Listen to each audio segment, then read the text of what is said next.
Post-World War I foreign policy in the United States was characterized by high tensions between two groups: the interventionists, who supported U.S. membership in the League of Nations and the idea of collective security, or the belief that the safety of the United States was tied to the security of the European nations.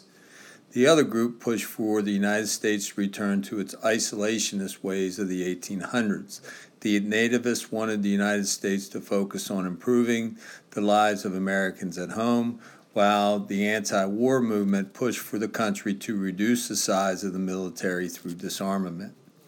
The isolationist movement was led by Senator Henry Cabot Lodge, who led the opposition to the Treaty of Versailles and resulted in the passage of a resolution by Congress in July of 1921 declaring that the war was officially over. The Washington Naval Conference brought the world's nations to the United States to discuss reducing the size of the world's navies. The resulting five-power treaty allowed the United States and Great Britain to maintain 5 battleships for every 3 for Japan and less than 2 for Italy and France.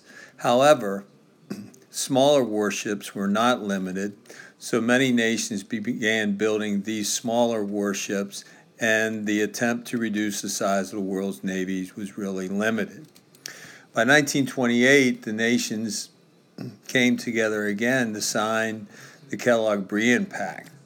The world's powers, the United States, Great Britain, France, and Japan, were all present to negotiate this treaty, which essentially outlawed the use of war as a means of settling disputes between countries.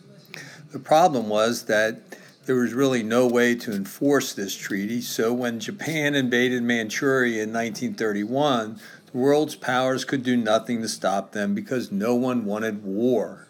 But it was an attempt by nations such as the United States and Great Britain to return to isolationism and to limit the cause of future wars.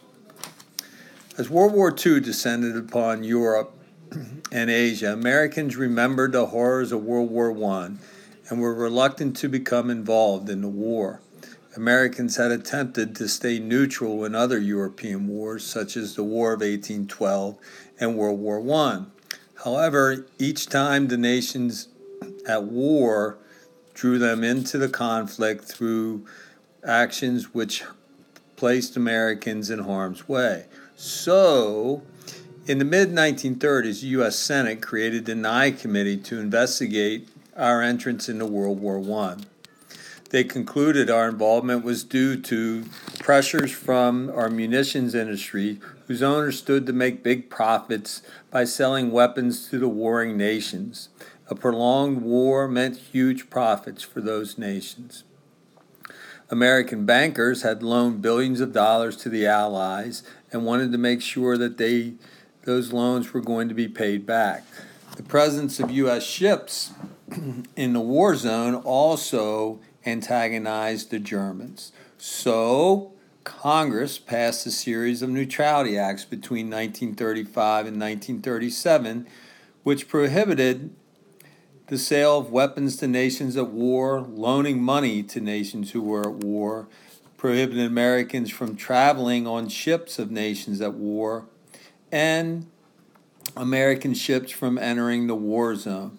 So any non-military goods that were purchased by nations who were fighting in a war had to be paid on a cash and carry basis, which meant that those nations had to pay for those products up front, and they had to send their ships to the United States and transport those goods on American ships.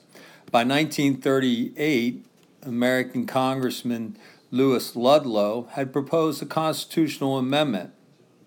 It said that whenever Congress declared war, a national referendum would be held to determine whether or not the American people actually wanted to enter that conflict.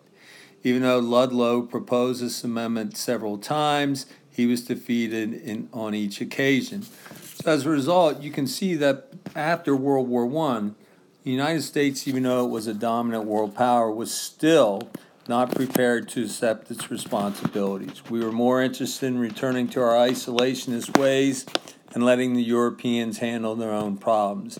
And thus, we really set the stage for World War II.